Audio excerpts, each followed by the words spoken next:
पुरुषोत्तम श्री रामचंद्र की जय। लीला पुरुषोत्तम भगवान श्री कृष्ण की जय। प्रेम पुरुषोत्तम भगवान चैतन्य महाप्रभु की जय। बोले श्रीमद् भागवत महापुराण की जय।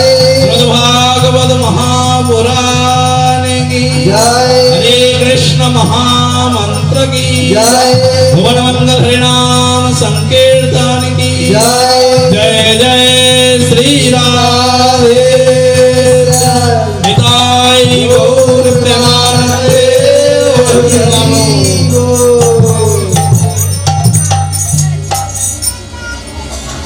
মানে ছড়ি একে দিয়ে শাসন করা হয়।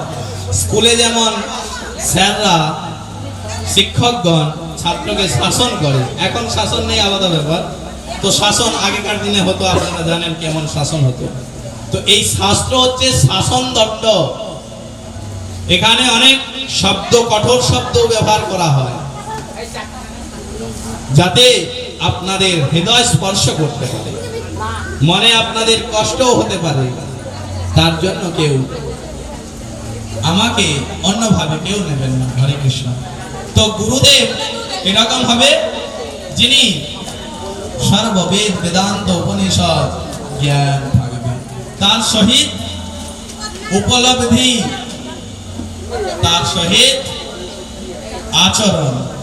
আপনি আচরি কর্ম জীবের শিখায়, নিজে না করিলে কর্ম শিখানো না যায়। মহাপ্রভু বলছেন আপনি আচরি কর্ম জীবের শিখায়। গুরুদেব বলছেন হরিনাম করবি, মালা জপ করবি, নিজে কিছু করে না। তুলসীতে জল দিবি, সূর্যকে জল দিবি, এটা করবি সেটা করবি, বৈষ্ণবকে সেবা দিবি, গুরু বৈষ্ণব আশ্রয় করবি, আর গুরুদেব নিজেই কিছু করে না, তাহলে কিন্তু হবে না। আপনি আচরি কর্ম জীবের শেখা। জীবকে তখনই শেখাতে পারবে ভারত ভূমিতে হইল মনুষ্য জন্ম, যার জন্ম সার্থক করি কর পর উপকার। আমরা সকলেই পরের উপকার করতে চাই। রাজনৈতিক দল, সমাজসেবী দল, দেখেন ইলেকশন আসছে, সবাই ঘরে ঘরে আপনার ঢুকে যাচ্ছে। সব ফিল্ম স্টার দাঁড়িয়েছে না ইলেকশনে, যাদেরকে দেখা যেত না তারা আপনার বাড়িতে এসছে, সব সেলফি নিচ্ছে স্বার্থের জন্য, নিজের স্বার্থের জন্য। সমাজ সেবা, জন্ম সার্থক করি পর উপকার। আগে নিজের জীবনকে সার্থক করতে হবে। সার্থক কখন হবে? কখন হবে জন্ম সার্থক? আরে জন্ম সফলতা কৃষ্ণ দর্শন যা ভাগ্যে হয়ে আছে একবার, তার জন্ম সফল, যার কৃষ্ণ দর্শন হয়েছে। যিনি কৃষ্ণকে দর্শন করেছেন, যিনি সদ্গুরুদেবের চরণাশ্রয় করেছেন, তারই জীবন সার্থক। তখন তিনি পরের উপকার করতে পারবেন, তবেই সেই গুরু গুরু হতে পারবে। গুরু কে হবে? জাত গোসাই, যার অনেক পূর্বপুরুষ থেকে এসে বৈষ্ণব হয়ে আসছে, বৈষ্ণব পদবী Adhikari title, Das title, Goswami title, তারাই গুরু হতে পারবে না? ব্যানার্জি, মুখোপাধ্যায়, পন্ডা, এইসব টাইটেল যাদের আছে তারা হতে পারবে না। কিবা বিপ্র কিবা নেসি সূত্র কেন নয়, যেই সেই যিনি কৃষ্ণ তত্ত্ববেত্তা, তিনি কিবা বিপ্র কিবা নেসি সূত্র কেন নয়, যেই কৃষ্ণ তত্ত্ববেত্তা সেই গুরু হয়। গুরু কে হবে? গুরুর কোনো জাত নেই, বৈষ্ণবের কোনো জাত নেই। যিনি কৃষ্ণকে জানেন তিনি গুরু, এক কথা। এবারে কৃষ্ণকে সে জানে কিনা আমাকে জানতে হবে, তবেই আপনি তার কাছে পাবেন কিছু, না হলে কিছুই নেই।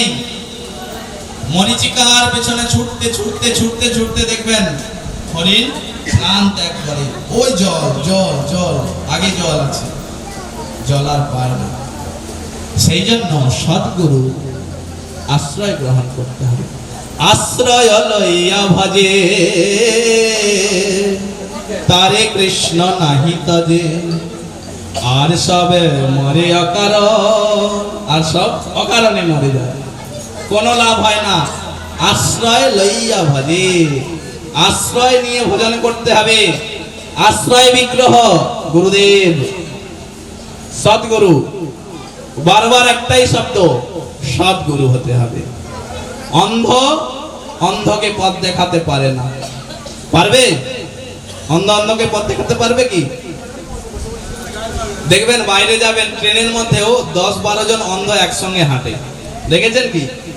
ভিক্ষা চায় একজন, দুজন, 4-5 জনও থাকে। বাইরেতে অন্ধের স্কুল আছে, অন্ধের জন্য শিক্ষার ব্যবস্থা করা হয়েছে, তো অনেক অন্ধ লাইন দিয়ে হাঁটে। যে সামনে যে অন্ধ থাকে তার হাতে একটা লাঠি থাকে, তার পেছনে পেছনে অনেক অন্ধ তার গায়ে ধরে, হাত ধরে পেছনে পেছনে হাঁটতে থাকে। সামনের যিনি, সে অন্ধ, তার হাতে একটা লাঠি থাকে, সে লাঠি দিয়ে দেখে নেয় সামনে গর্ত আছে, রাস্তাটা কত দূর, কোনখানে নামবো। ওরা ট্রেনেও উঠে যায়, নামতেও পারে। পেছনের যে অন্ধগুলো আছে তারা কিন্তু প্রথমের অন্ধেকে বিশ্বাস করে নিয়েছে যে ও আমাদেরকে সোজা পথে নিয়ে যাবে, ওর হাতে একটা লাঠি আছে, বিশ্বাস করেছে ওরা। এইভাবে ওনারা হাঁটছেন। হরে কৃষ্ণ, পেছনে কথা হচ্ছে, একটু ধীরে কথা বলবেন। জয় শ্রীকৃষ্ণ। এ তো ভাগবত কথা, তো এখানে কোনো আওয়াজ নেই, মিউজিক নেই, তো সেই জন্য শব্দ যদি কানে আসে কথা বলতে বিঘ্ন করে। হরে কৃষ্ণ, সকলের কাছে অনুরোধ, ধৈর্য ধরে বসুন, আর যিনারা কথা বলছেন একটু আস্তে কথা বলার চেষ্টা করবেন। হরে কৃষ্ণ। তো অন্ধ এইভাবে হাঁটছেন। অন্ধ তো চোখে দেখতে পায় না, উনি সামনে লাঠি আছে তবুও অনেক বড় একটা গাড্ডা, সামনে একটা বড় গাড্ডা খোলা আছে, গর্ত। ওই সামনের যিনি অন্ধ, উনি ওই গর্ততে বা গাড্ডাতে পড়ে গিয়েছে। তখন একটা আওয়াজ হয়েছে, দেখতে তো পায় না পেছনের যিনি অন্ধ। উনি বলছে, কিরে আওয়াজ হলো, আওয়াজটা কিসের? উনি যে ওই গর্তে পড়ে গিয়েছেন প্রথমের অন্ধ, উনি বলছে কিছুই নয়। আরে আওয়াজ কিচ্ছু নয়, ওই সামনে আওয়াজ হয়েছে, আয় রাস্তা ভালো। উনি পড়ে গিয়ে বলছেন, কেন? উনি বলছে না যে আমি পড়ে গিয়েছি, ও একটু দূর দিয়ে যাক, না, আমি যেহেতু গর্তে পড়েছি, ও কেন বাঁচবে? ও পড়ে। তো সামনের অন্ধ পড়লো, পেছনের অন্ধ পড়লো, তারপরে হতে হতে কেউ আর বললো না যে এটা গর্ত। কেন? তিনি অন্ধ। আমি যেহেতু গর্তে আছি, আমি যেহেতু গাড্ডায় আছি, আরো সকলেই গাড্ডাতে আসুক। সকলেই চায় না যে যার দল ভারী করতে, রাজনৈতিক দল, সমাজসেবী দল, যারা ভক্ত, যারা শুদ্ধ ভক্ত, যেই হোক না কেন, সকলেই চায় যে আমার দলের লোক আসুক। হয়তো সে পাপী হোক, পুণ্যবান হোক, যেই হোক না কেন, সে চায় আমার কথা সবে শুনুক, আমার দল ভারী হোক। হয়তো তো এইভাবে যদি অন্ধ হয়, আরেকজন অন্ধকে পথ দেখাতে পারে না। বৈকুণ্ঠ যোগী দুর্লভম প্রয়চ্ছতি গুরুঃ প্রেত বৈকুণ্ঠম যোগী দুর্লভম। গুরুদেব যদি প্রসন্ন হয়ে যায়, বৈকুণ্ঠ যোগী দুর্লভম, যোগীদের দুর্লভ বস্তু ভগবান বৈকুণ্ঠনাথ, ভগবান শ্রীহরি, গোলক বিহারী, রাধা মাধব, যুগল সরকারকেও প্রাপ্ত করতে পারি গুরুদেব প্রসন্ন হলে। তাহলে গুরু কি হবে? সদ্গুরু হতে হবে। মনে থাকবে? হরে কৃষ্ণ বলে সদ্গুরুদেব ভগবান কি। গুরুদেব সৎ হতে হবে। বুঝতে পারলেন তো সৎ কি? আমরা অ্যাকচুয়ালি এখানে যে আসছি অল্প সময়ের জন্য, দৈনন্দিন জীবন আমাদের, আমরা অনেক কিছু করছি, ধর্ম সম্বন্ধে অনেক কিছু করে যাচ্ছি ধর্মকে নিয়ে, কিন্তু মূল জিনিস কিন্তু আমরা করছি না। মুখ্য রূপে সৎভাবে যেটা করা উচিত সেগুলো আমরা করছি না। আমরা দেখবেন অষ্টম প্রহর আপনারা যেমন করছেন, অনেক বড় বড় অষ্টম প্রহর হয়, অনেক বড় বড় বিশাল বিশাল লোকজন খাওয়ায়, ভক্ত আসেন, ঠাকুর আসেন, অনেক কিছু হয়, কিন্তু মূলেতে জিরো হয়ে যায় আমাদের, আমরা সেটা কিন্তু জানি না। আমাদের যে জিরো হয়ে যায় আমরা কিন্তু সেটা জানি না। যে পর্যন্ত না সদ্গুরুর আশ্রয় করে, সদ্গুরুর আনুগত্যে থেকে আপনারা সেবা শিক্ষা না নিচ্ছেন, অষ্টম প্রহর কিভাবে করবেন, কার মুখ থেকে হরি কথা শুনতে হয়, ভাগবত কথা শুনতে হবে, কীর্তন শ্রবণ করব, এগুলো জানতে হবে সদ্গুরুর মাধ্যমে। গুরুদেব যিনি দীক্ষা দেবেন তিনি সৎ হবেন, আর একজন সৎ শিক্ষা গুরু অর্থাৎ শিক্ষা গুরুরও প্রয়োজন। যদি দীক্ষা গুরুর কাছে সময় না পাওয়া যায়, এরকম সমান জ্ঞানী শিক্ষা গুরুরও প্রয়োজন আছে। তিনি আপনাদেরকে পথ দেখাবেন। আস্তে আস্তে করে আপনারা ধাপে ধাপে করে ভগবত ধামে যাবেন। উদ্দেশ্য কি? আমাকে এই প্রভু এনেছেন, কুকুরদারিণী প্রভু, যে প্রভু বলেছিলেন আসার সময় যে মানব জীবনের মূল উদ্দেশ্য কি, যেন আমি একটু বলি। তো মনুষ্য জীবনের মূল উদ্দেশ্য হচ্ছে ভগবত প্রাপ্তি। মন তুমি চলো নিজ নিকেতনে। নিজ নিকেতন কোথায়? গোলক বৃন্দাবন। সকলের উপর সুপ্রিম পাওয়ার ভগবান শ্রীকৃষ্ণ, যুগল সরকার, যিনি সারা বিশ্বময় ব্যাপ্ত হয়ে আছেন। রাধা কৃষ্ণ, কৃষ্ণ রাধা, রাধামেকম শরীরকম, একপি জগতম ব্যাপী, কোটি ব্রহ্মাণ্ড মণ্ডলে। এই করোড় ব্রহ্মাণ্ড, হাজারো ব্রহ্মাণ্ড, রাধা কৃষ্ণ, কৃষ্ণ রাধা একই বস্তু এই পুরো বিশ্ব ব্রহ্মাণ্ডে ব্যাপ্ত হয়ে আছে। সেই ভগবত ধাম গোলক বৃন্দাবন আমাদের নিজ ঘর। আমাদের উদ্দেশ্য ওখানেই যেতে হবে। এই যে আপনারা আছেন, এই ঘর হচ্ছে ভাড়ায় নেওয়া ঘর। ভাড়ায় নিয়েছেন, অল্প দিনের জন্য অভিনয় করতে এসেছি এই নাট্য মঞ্চ।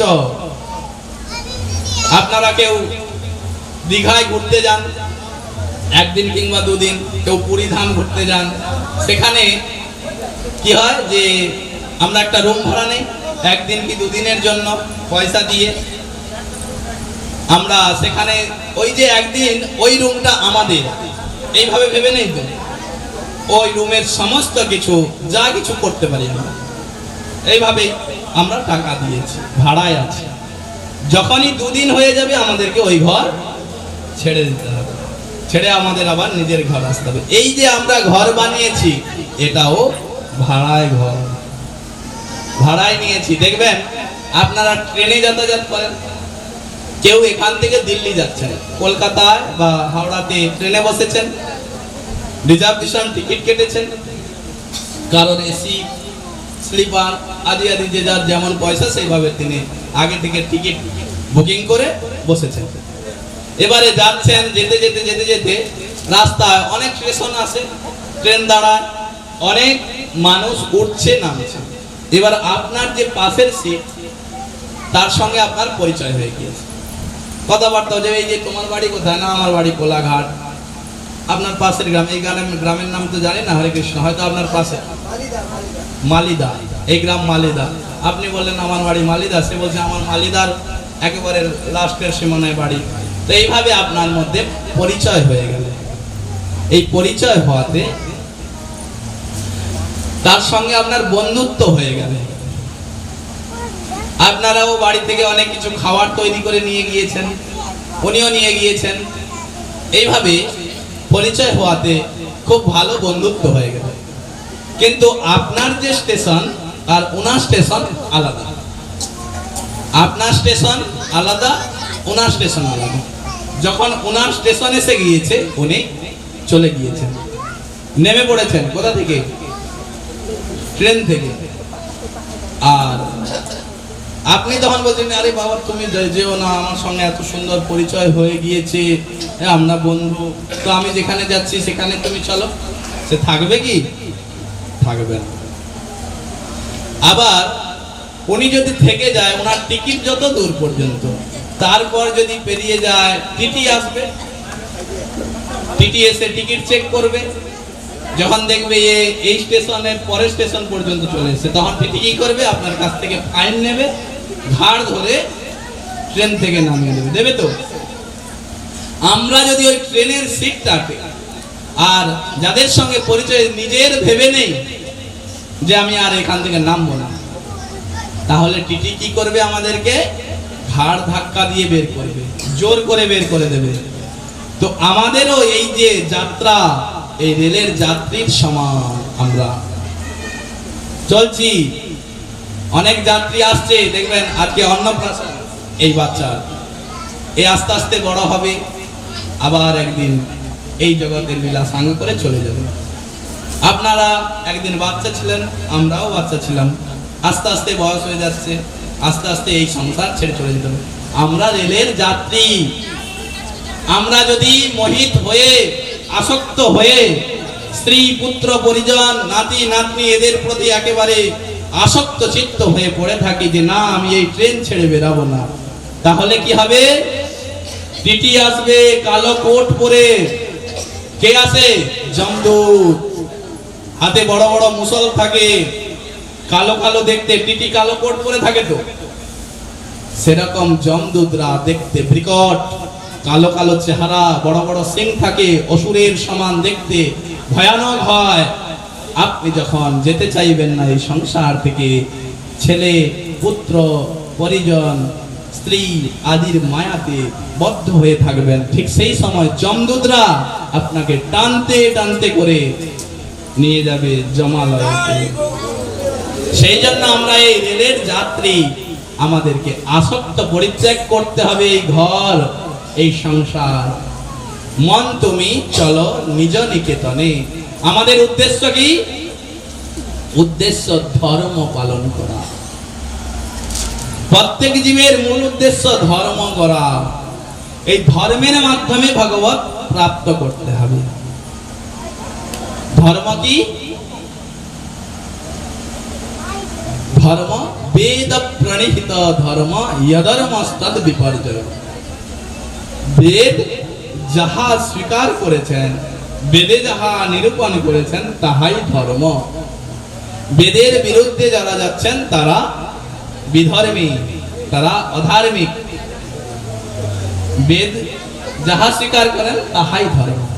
তো আমরা সকলেই ধর্ম করি, কিন্তু বেদ বিরোধী করি না বেদের সমান করি, বেদের আজ্ঞা অনুসারে করি, এর জন্য আমাদেরকে জানা প্রয়োজন।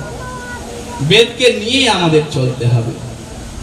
তো সেই বেদ যাহা বলেছেন, কোনটা করা যাবে কোনটা করা যাবে না, কোনটা খাওয়া যাবে কোনটা খাওয়া যাবে না, কোনটা অখাদ্য কোনটা সুখাদ্য, কোথায় যাওয়া উচিত কোথায় যাওয়া উচিত নয়, এগুলো সব বেদের মধ্যে আছে। তো আমাদের এই বেদ কি করে আমরা জানবো? গুরু কৃপা, শিক্ষা গুরুর দ্বারা আমরা এই সমস্ত ধর্ম প্রাপ্ত করতে পারবো। তো এই যে যত ধর্ম, এই যে আমরা সমস্ত ধর্ম করছি, এই ধর্ম ভাগবত ধর্ম নয়। ভাগবত ধর্ম সম্পূর্ণ আলাদা। ভাগবত ধর্ম কি? ভাগবত এইসব ধর্ম কি? স্ত্রী ধর্ম, সমাজ ধর্ম, বিভিন্ন জাত আছে আমাদের, সেই জাত অনুসারে তার ধর্ম আলাদা হয়। আরো বিভিন্ন প্রকারের ধর্ম বেরিয়েছে, আপনারা সবাই জানেন। হিন্দু সনাতন ধর্ম ছাড়া কত ধর্ম আছে। ভাগবত কি বলছেন? পৃথিবীতে যত কথা ধর্ম নামে চলে, ভাগবত কহে তাহা পরিপূর্ণ ছলে। ছল ধর্ম, কপট ধর্ম, কপটতা, এখানে কপট। প্রকৃত ধর্ম নয়। প্রকৃত ধর্ম কি? ভাগবত বলছেন সবাই পুংস পরো ধর্ম ইয়তো ভক্তির অধোক সাজে অহেতুক প্রতিহত জয়াত্মা সম্প্রসিদতি। ভাগবত প্রথম স্কন্ধের 2য় অধ্যায় শ্লোক। আপনারা মনে করছেন প্রভু তো ভাগবত খুলছেন না, ভাগবত বলছেন তো না, এমনি উল্টা সিধা সব বলে যাচ্ছে। ভাগবত অধ্যয়নের দ্বারা, গুরুর কাছে থেকে ভাগবত অধ্যয়ন করতে হয়, শিক্ষা গ্রহণ করতে হয়, তারপরে পরিবেশন করতে হয়। ভাগবত দেখে দেখে যদি পাঠ হয় সেটা হবে পাঠ করা, সেটাকে বলে পারায়ণ। মূল ভাগবত পাঠ যদি আপনারা ভাগবত সপ্তাহ করেন, দেখতে পাবেন একজন কি দুজন, সাতজন তারা মূল পাঠ করেন, পুরো 18,000 শ্লোক 7 দিনে পূরণ করেন। তিনি কথা বলবেন না, তিনি পাঠ করে যাবেন, একে বলা হয় ভাগবত পাঠ। আর এই যে আমি করছি, যিনি বক্তা থাকেন তিনি কথা করেন, তিনি ব্যাস। ব্যাস অর্থাৎ বিস্তার, যিনি ব্যাসদেব কেন, যিনি এই শব্দকে বিস্তার করবেন, ভাব সম্প্রসারণ। পড়েছেন না মাধ্যমিকে আগে ভাব সম্প্রসারণ থাকতো, নদীর এপার কহে ছাড়িয়া নিঃশ্বাস, ও পারেতে সর্বসুখ আমার বিশ্বাস। ভাব সম্প্রসারণ করা, একে নিয়ে ভাব ব্যক্ত করা। তো এইভাবে ভাগবতকে বিস্তার করে বলার নামই হচ্ছেন ব্যাস। যিনি এই আসনে বসেন তিনি ব্যাস, তিনি গুরু। আপনারা মনে করেন দেখবেন কীর্তন বা যিনি শুদ্ধভাবে ভাগবত বক্তা হন, বয়স অনেক সময় কম মনে হয়, এ তো অনেক ছোট, এ কি করে ভাগবত বলবে, বয়স তো কম, আমার ছেলের বয়সী, কারণ নাতির বয়সী, তো তো ভাগবত বলতে পারবে না। ভাগবত তো বয়স্ক মানুষ বলতে পারে, যার অনেক জ্ঞান, যার চুল পেকেছে, অনেকের এরকম ভাবনা হয় না? কিন্তু বৃদ্ধ উপকারের, এক জ্ঞান বৃদ্ধ, এক বয়োবৃদ্ধ। যার যিনি অনেক বয়স হয়েছেন, অনেক সময় যিনি অতিবাহিত করে দিয়েছেন এই সংসার, তিনি হচ্ছেন বয়োবৃদ্ধ। আর যিনি অনেক জ্ঞান অর্জন করেছেন তিনি হচ্ছেন জ্ঞান বৃদ্ধ। তো বয়োবৃদ্ধ জ্ঞান বৃদ্ধকে প্রণাম করবেন, যার মধ্যে জ্ঞান অধিক। আচ্ছা, শ্রীমদ্ ভাগবতের বক্তাকে সুখদেব গোস্বামী, বয়স কত? 16 বৎসর। যখন পরীক্ষিত মহারাজকে সর্বদংশনে 7 দিনে তক্ষক দংশনে তার মৃত্যু হবে, অভিশাপ লেগেছে, তখন তিনি অনশন ব্রত ধারণ করে গঙ্গার তটে উপনীত হয়েছেন। গঙ্গার দ্বার, হরিদ্বার থেকে যাবেন, শুকরতাল বলে একটি জায়গা আছে, সেখানে পরীক্ষিত মহারাজ 7 দিন ভাগবত কথা শ্রবণ করেছিলেন। হরিদ্বার কেউ গিয়েছেন? হরে কৃষ্ণ, হাত তুলুন, কে কে হরিদ্বার গিয়েছেন? আচ্ছা, একজন। আচ্ছা, গিয়েছেন। হরিদ্বার থেকে 1 ঘন্টা থেকে 1.5 ঘন্টা দূরে শুকতাল, কেউ গিয়েছেন কিনা জানি না, যাবেন, এরপরে গেলে শুকরতালেতে পরীক্ষিত মহারাজকে সুখদেব গোস্বামী ভাগবত কথা শ্রবণ করিয়েছিলেন। সেখানে ভাগবত যখন পরীক্ষিত মহারাজকে সর্বদংশন করার অভিশাপ লেগেছে যে 7 দিনের মধ্যে পরীক্ষিত মহারাজের মৃত্যু হবে, দেখেন আমি প্রসঙ্গ অনুসারে আসছে, আমি পরিবেশন করার চেষ্টা করছি, কিন্তু সরলি যদি আমি ভাগবত সম্পূর্ণ করতে গেলে, ভাগবত তো সম্পূর্ণ করতে গেলে 1 বছর লাগবে, মিনিমাম 1 বছর সময় লাগবে ভাগবত পূরণ করতে। তা না হলে 6 মাস, 1 মাস, 15 দিন, মিনিমাম 7 দিন, কম করে 7 দিন প্রয়োজন অল্পভাবে বিস্তার করে বলার জন্য। আর আমাদের হাতে কত সময়? 1-2 ঘন্টা, 1 থেকে 2 ঘন্টা সময় পেয়েছি। তো এর জন্য এইভাবে প্রসঙ্গ আসবে, একটু করে আপনাদের শ্রবণ করিয়ে দেব। তো পরীক্ষিত মহারাজকে তক্ষক দংশনের অভিশাপ লেগেছে, উনি এভাবে কোথায় বসলেন? গঙ্গার তীরে বসেছেন। আর যখন পরীক্ষিত মহারাজ হচ্ছেন ধর্মপ্রাণ রাজা, পরীক্ষিত মহারাজ কে ছিল? পরীক্ষিত হচ্ছেন অভিমন্যুর পুত্র। অভিমন্যু মহাভারতের যুদ্ধে বীরগতি প্রাপ্ত হয়েছিলেন, ওনার স্ত্রী উত্তরা গর্ভবতী ছিলেন, পাণ্ডব বংশের একমাত্র প্রদীপ ওনার গর্ভে ছিলেন, সেই জন্য উনি পতির চিতাতে সতী হননি, বিধবা অবস্থাতে উনি পরীক্ষিত মহারাজকে জন্ম দিয়েছেন। তার আগে অশ্বত্থামা ব্রহ্মাস্ত্রের দ্বারা পরীক্ষিত মহারাজকে নষ্ট করার চেষ্টা করেছিলেন, কিন্তু ভগবান তার গর্ভতে প্রবেশ করে, উত্তরার গর্ভে প্রবেশ করে পরীক্ষিত মহারাজকে রক্ষা করেছেন। এরপরে পরীক্ষিত মহারাজকে যখন সর্পদংশনের অভিশাপ লাগে, 7 দিনের মধ্যে মৃত্যু হবে, তখন উনি গঙ্গার তীরে চলে গেলেন, সবকিছু পরিত্যাগ করে দিলেন। রাজা, শশাগরা পৃথিবীর রাজা ছিলেন, একছত্র সম্রাট, যার প্রতাপে কলিযুগ প্রবেশ করতে পারে না, এরকম রাজা ছিলেন। পাণ্ডব বংশধর পরীক্ষিত মহারাজ, বীর প্রতাপী, যার ভয়ে কলিযুগ প্রবেশ করতে পারেনি। ভগবান থাকতে থাকতে কলিযুগ এসে গিয়েছিলেন, কৃষ্ণ থাকতে থাকতে কে কলিযুগ রূপে দুর্যোধন ছিলেন, কলি প্রভাব বিস্তার করতে পারে না। ভগবান যখন চলে গেলেন আস্তে আস্তে কলি প্রবেশ করলেন। ভগবান শ্রীকৃষ্ণ যখন ধরাধাম ছেড়ে চলে গেলেন স্বধামে, কলি আস্তে আস্তে প্রবেশ করলেন। এরপরে যখন ভগবান চলে গেলেন তারপরে পরীক্ষিত মহারাজ কিন্তু তাকে প্রবেশ করতে সম্পূর্ণভাবে দেয়নি। পরীক্ষিত মহারাজ যখন চলে গেলেন সম্পূর্ণ জগতে কলিযুগের প্রভাব বিস্তার করে ফেলেন। তো এই সুখদেব গোস্বামী যখন, হরে কৃষ্ণ, পরীক্ষিত মহারাজ যখন 7 দিনের অভিশাপ প্রাপ্ত হয়েছেন, সমস্ত কিছু রাজ্য পরিত্যাগ করে পুত্র জন্মেঞ্জয়কে রাজ্যভার সমর্পণ করে উনি গঙ্গার তীরে বসে গেলেন। আর সেখানে গিয়ে ভাবছেন এই 7 দিনের মধ্যে মুমুক্ষু ব্যক্তি যিনি মৃত্যু প্রায়,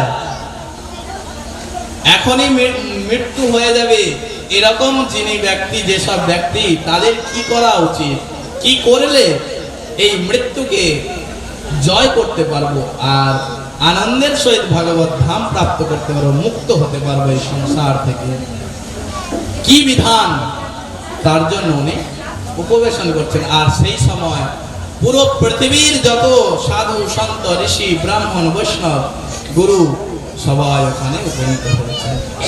সকলেই আলাদা আলাদা ভাবে মত দিচ্ছেন। দেখবেন আপনাদের বাড়িতে কিছু হলে ভাস নিতে যান ব্রাহ্মণ ঠাকুরের কাছে, গুরুদেবের কাছে, বলেন বিভিন্ন লোকে বিভিন্ন প্রকারের মত দেয়। তো পরীক্ষিত মহারাজকে এইভাবে অনেক ঋষি সবাই কেন এলেন এখানে?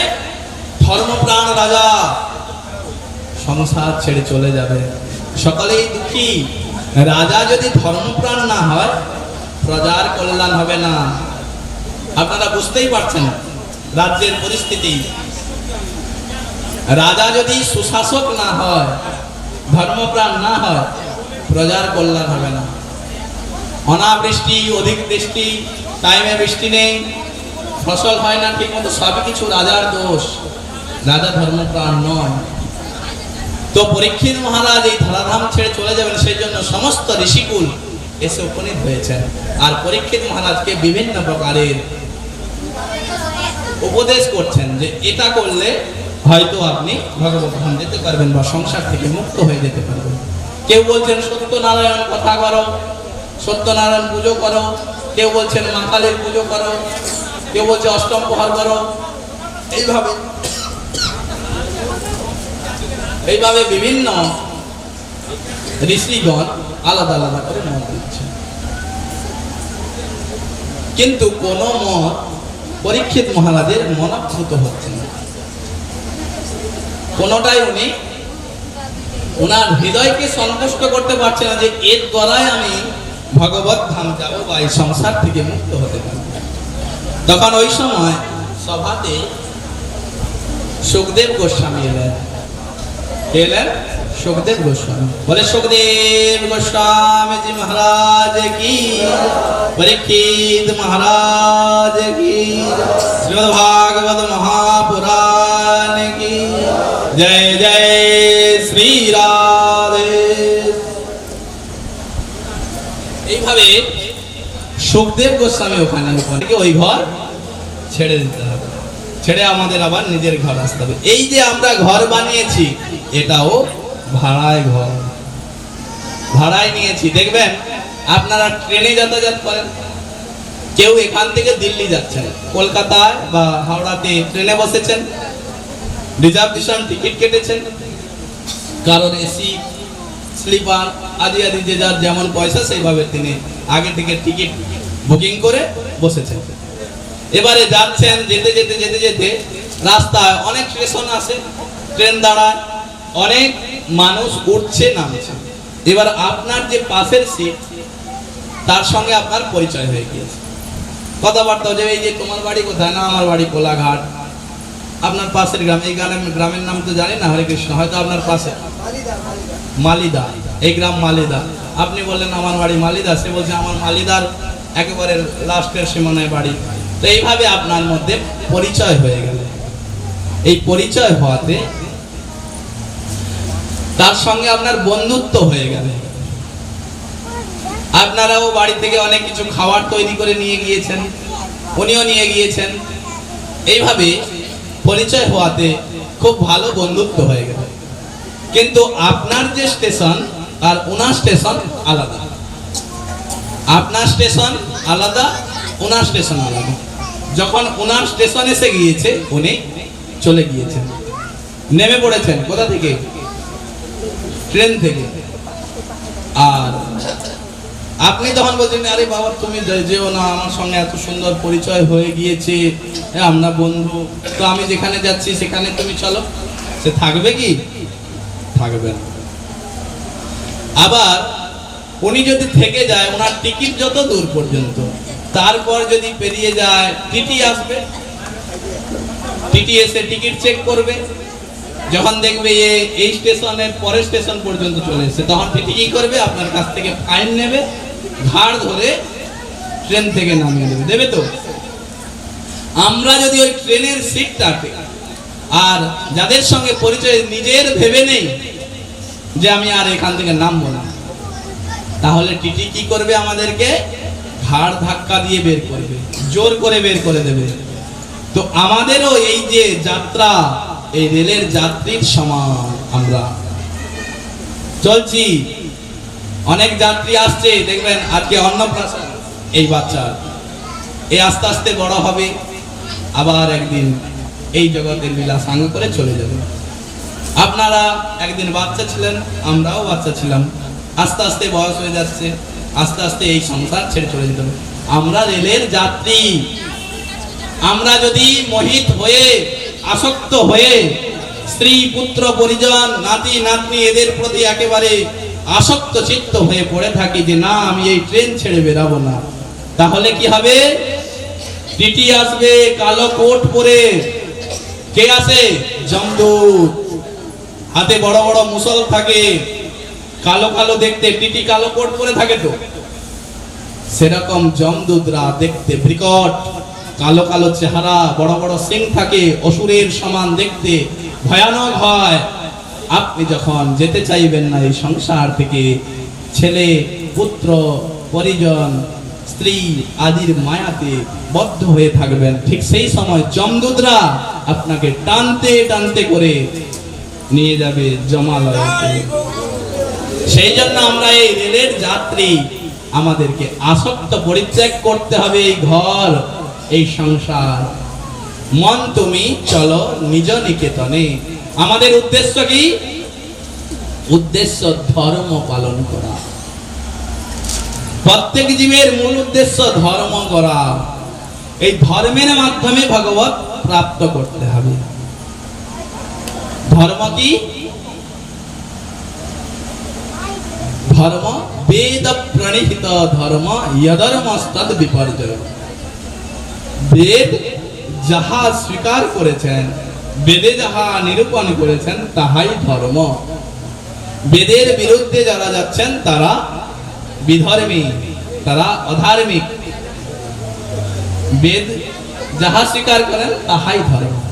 তো আমরা সকলেই ধর্ম করি, কিন্তু বেদ বিরোধী করি না বেদের সমান করি, বেদের আজ্ঞা অনুসারে করি, এর জন্য আমাদেরকে জানা প্রয়োজন। বেদকে নিয়ে আমাদের চলতে হবে। তো সেই বেদ যাহা বলেছেন, কোনটা করা যাবে কোনটা করা যাবে না, কোনটা খাওয়া যাবে কোনটা খাওয়া যাবে না, কোনটা অখাদ্য কোনটা সুখাদ্য, কোথায় যাওয়া উচিত কোথায় যাওয়া উচিত নয়, এগুলো সব বেদের মধ্যে আছে। তো আমাদের এই বেদ কি করে আমরা জানবো? গুরু কৃপা, শিক্ষা গুরুর দ্বারা আমরা এই সমস্ত ধর্ম প্রাপ্ত করতে পারবো। তো এই যে যত ধর্ম, এই যে আমরা সমস্ত ধর্ম করছি, এই ধর্ম ভাগবত ধর্ম নয়। ভাগবত ধর্ম সম্পূর্ণ আলাদা। ভাগবত ধর্ম কি? ভাগবত এইসব ধর্ম কি? স্ত্রী ধর্ম, সমাজ ধর্ম, বিভিন্ন জাত আছে আমাদের, সেই জাত অনুসারে তার ধর্ম আলাদা হয়। আরো বিভিন্ন প্রকারের ধর্ম বেরিয়েছে, আপনারা সবাই জানেন। হিন্দু সনাতন ধর্ম ছাড়া কত ধর্ম আছে। ভাগবত কি বলছেন? পৃথিবীতে যত কথা ধর্ম নামে চলে, ভাগবত কহে তাহা পরিপূর্ণ ছলে। ছল ধর্ম, কপট ধর্ম, কপটতা, এখানে কপট প্রকৃত ধর্ম নয়। প্রকৃত ধর্মকে ভাগবত বলছেন সবাই পুংস পরো ধর্ম ইয়ত ভক্তির অধোক সাজে অহেতুক প্রতিহত জয়াত্মা সম্প্রসিদতি। ভাগবত প্রথম স্কন্ধের দ্বিতীয় অধ্যায় শ্লোক। আপনারা মনে করছেন প্রভু তো ভাগবত খুলছেন না, ভাগবত বলছেন তো না এমনি উল্টা সিধা সব বলে যাচ্ছে। ভাগবত অধ্যয়নের দ্বারা গুরুর কাছে থেকে ভাগবত অধ্যয়ন করতে হয়, শিক্ষা গ্রহণ করতে হয়, তারপরে পরিবেশন করতে হয়। ভাগবত দেখে দেখে যদি পাঠ হয় সেটা হবে পাঠ করা, সেটাকে বলে পারায়ণ। মূল ভাগবত পাঠ যদি আপনারা ভাগবত সপ্তাহ করেন দেখতে পাবেন একজন কি দুজন সাতজন তারা মূল পাঠ করেন, পুরো 18,000 শ্লোক 7 দিনে পূরণ করেন। তিনি কথা বলবেন না, তিনি পাঠ করে যাবেন, একে বলা হয় ভাগবত পাঠ। আর এই যে আমি করছি, যিনি বক্তা থাকেন তিনি কথা করেন, তিনি ব্যাস। ব্যাস অর্থাৎ বিস্তার।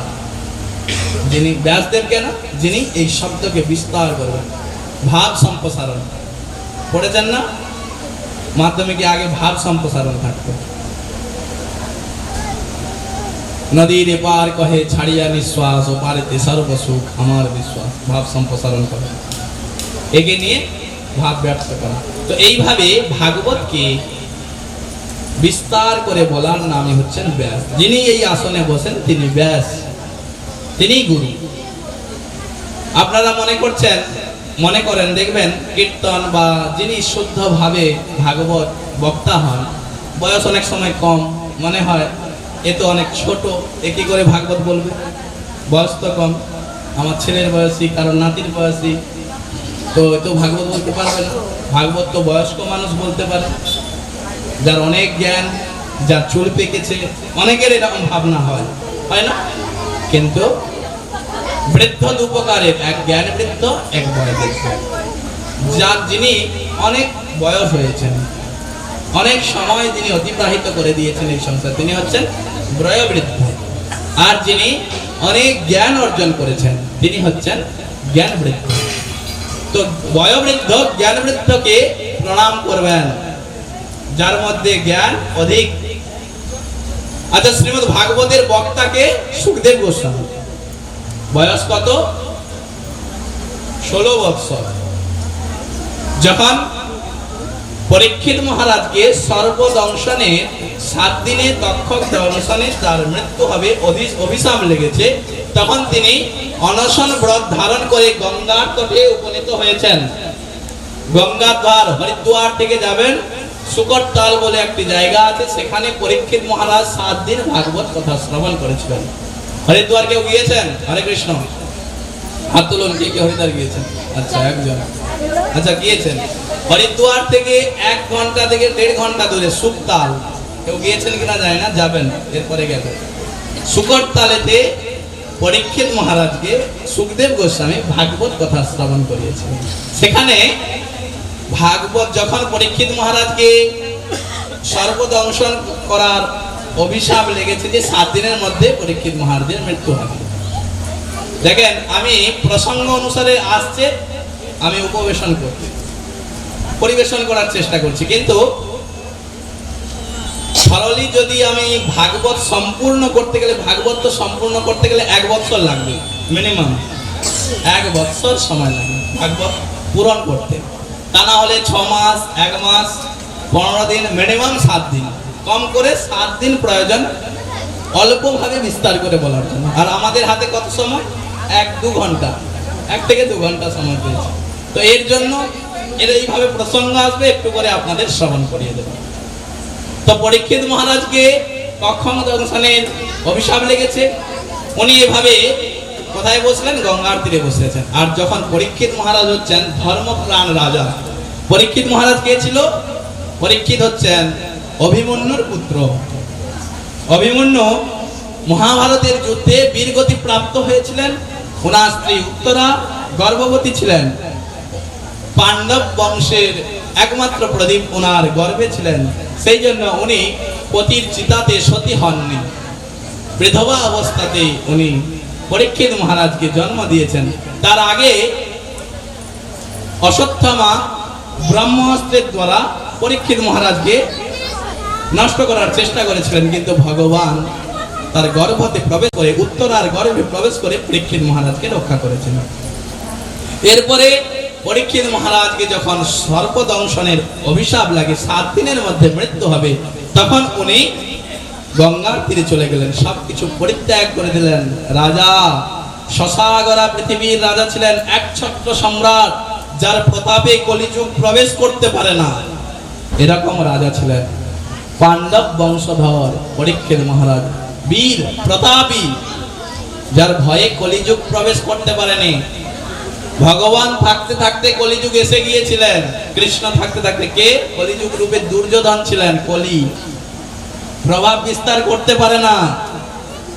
ভগবান যখন চলে গেলেন, আস্তে আস্তে কলি প্রবেশ করলেন।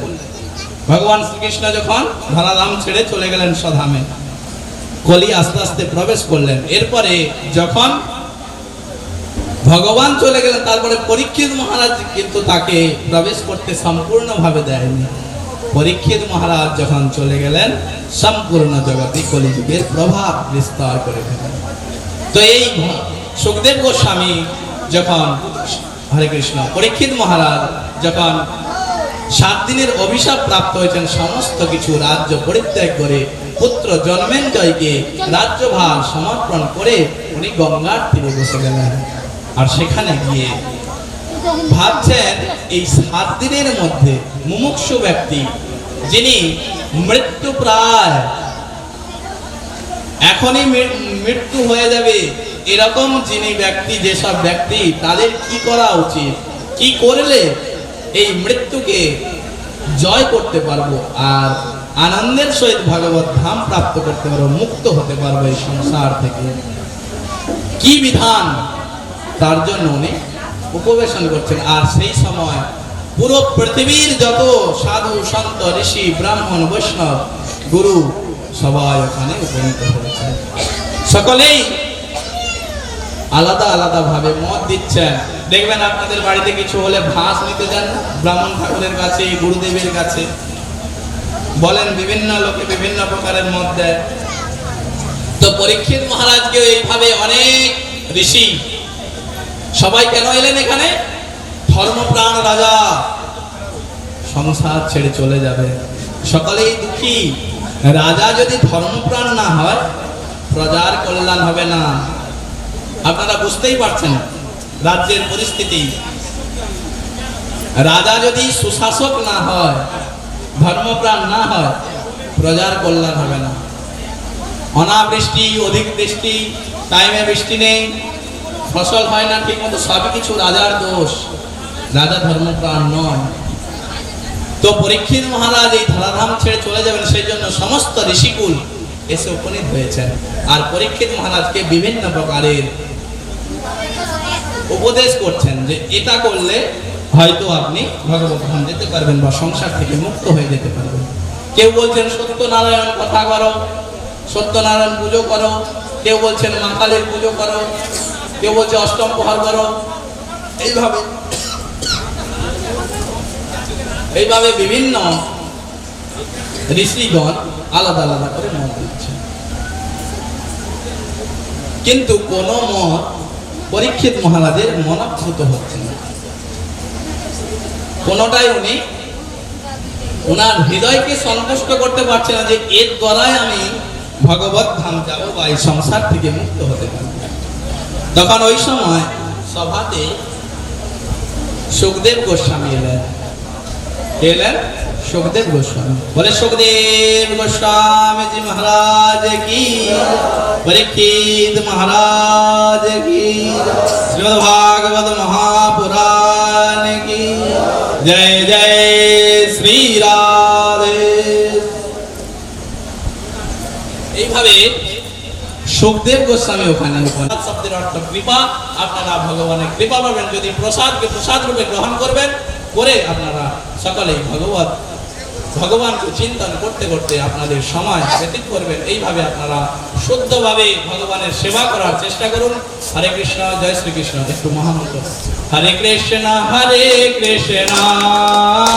কৃষ্ণ কৃষ্ণ হরে হরে, হরে রাম রাম রাম হরে হরে, হরে বলুন মাইকটা শুনে দেন, বল হরে কৃষ্ণ বল বাজা। হরে কৃষ্ণ কৃষ্ণ কৃষ্ণ হরে হরে, হরে রাম রাম রাম হরে হরে, হরে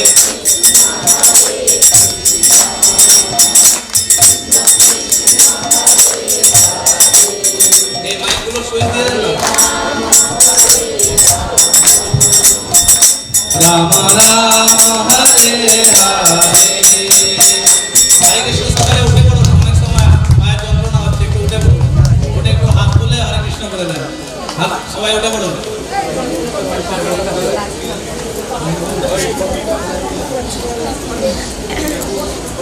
রাধে রাধে ভক্তবৃন্দ কি, গৃহস্থের সমস্ত ভক্তবৃন্দ কি, সবার কল্যাণ প্রাপ্তার্থে জয় জয় শ্রী রাধে শ্যাম। বলে সত্য সনাতন ধর্ম কি, সত্য সনাতন ধর্ম কি, সত্য সনাতন ধর্ম কি। নিতাই গৌর প্রেমানন্দে হরি হরি बोल। জয় জয় শ্রী রাধে শ্যাম। হরে কৃষ্ণ। সকলেই